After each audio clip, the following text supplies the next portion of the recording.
Bonjour, je me lance dans une série de vidéos pour partager mon expertise avec vous et aussi vous donner envie de faire appel à mes services. Dans cette première partie, je vous propose un tuto pour installer Flutter et Android Studio. Flutter, c'est un obscur langage soutenu par une toute petite boîte dont personne n'a entendu parler, Google. Je prends donc mon dernier navigateur à la mode et je vais taper Download SDK Flutter. Évidemment. Ensuite, ici, je vais faire installer Flutter. Je suis bien sur le site officiel. Là, je vais choisir mon OS, donc je suis sous Windows. Ensuite, Get the Flutter SDK. Et je vais télécharger la dernière version stable, que je vais enregistrer dans téléchargement. Pendant que ça télécharge, un topo rapide. Flutter, c'est aussi et surtout la possibilité d'avoir un seul code source qui pourra être compilé indifféremment pour iOS et Android. C'est donc, de mon point de vue, l'une des meilleures solutions pour tout ce qui ressemble de près ou de loin à une appli pour smartphone. Flutter s'appuie sur un langage, Dark, qui à son origine était pensé pour supplanter JavaScript, jugé trop permissif. Alors, comment cela fonctionne? Un smartphone Android, c'est une Linuxette avec une machine virtuelle Java. Pour avoir un code source commun à iOS et Android, Google a réécrit toutes les libs pour Android et iOS, et ces libs ont en commun leur interface. Concrètement, cela veut dire que j'ai les mêmes méthodes, donc le même code source. Après ce petit aparté, nous allons nous concentrer sur l'installation de Flutter. Donc nous allons fermer le navigateur. Ensuite, on va ouvrir les répertoires où il y a téléchargement. On fait sélectionner, clic droit et on fait extract tout. Parcourir. Donc les recommandations veulent que ce soit dans un répertoire SRC qu'on a créé au préalable, bien sûr. Donc je sélectionne le dossier et là je fais extraire. C'est un peu lent, mais ça va aller relativement vite. Une fois que le fichier est dézippé, on va aller sur c:/src. Ici, on va aller dans Flutter. Ensuite, on va aller dans bin.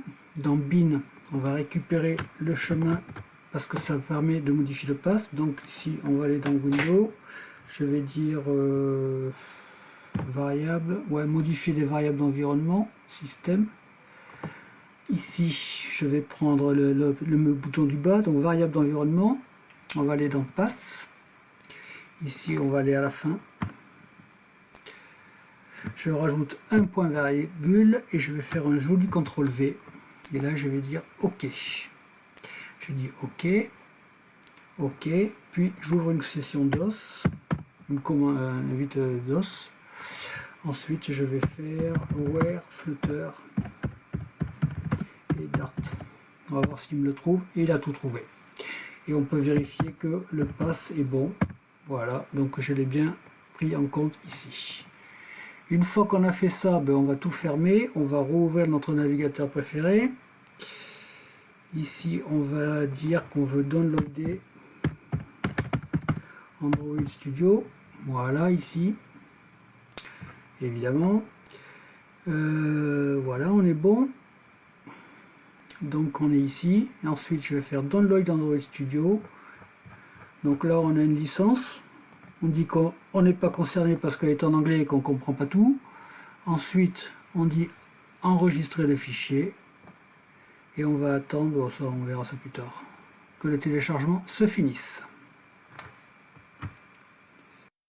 Donc une fois que l'enregistrement est fini, on va aller sur le téléchargement répertoire.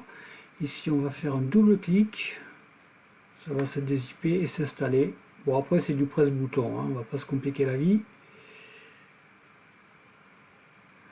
Voilà, on appuie sur Next. Ici, on est d'accord. Il me demande où de l'installer, donc moi je vais faire Browser. Je vais l'installer sur ce PC, sur C. Je vais créer un répertoire, je vais l'appeler Android STD.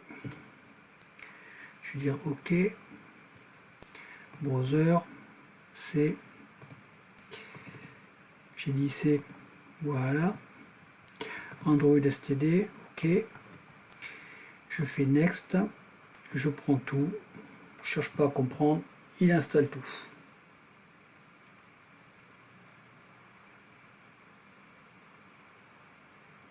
Voilà, l'installation c'est fini, donc là on appuie sur Next.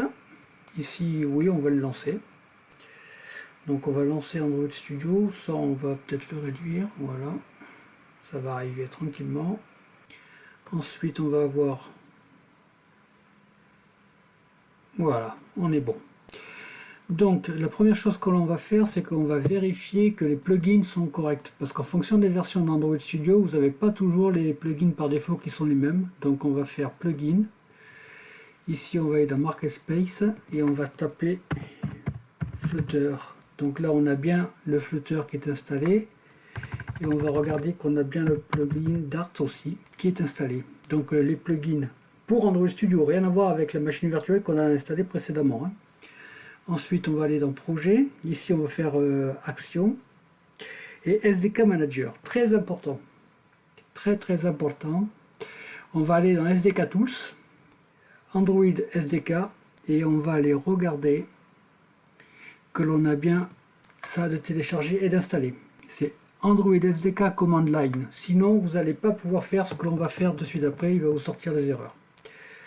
Donc là, on l'a installé. Donc on dit OK. Ça, on peut le fermer. Donc maintenant, on va ouvrir une session DOS. Voilà. Et on va faire Flutter Doctor. Donc ce programme va checker. Et il est possible que vous ayez des problèmes de licence. Quand il va vous détecter un problème de licence, il va vous donner une ligne de commande à taper. Et cette ligne de commande que vous allez taper ne fonctionnera que si on a fait ce qu'on a fait précédemment, c'est-à-dire activer le SDK en ligne de commande. Si vous ne l'activez pas ou que vous n'avez pas téléchargé ce module, ça ne marchera pas. Donc là, on voit quoi? On voit qu'on a un problème de répertoire de Android Studio. Donc je vais dire Android Studio, Flutter config, Android Studio, et je vais dire ces deux points, j'ai mis ça dans quoi? Oui, Android STD. Donc j'initialise la configuration et je relance Flutter Doctor. Donc normalement je ne devrais pas avoir d'erreur. On va vérifier ça. Voilà, tout est bon. Donc là on a fini la configuration de Flutter et Android Studio. On va pouvoir faire notre premier projet et ça, ce sera dans la prochaine vidéo.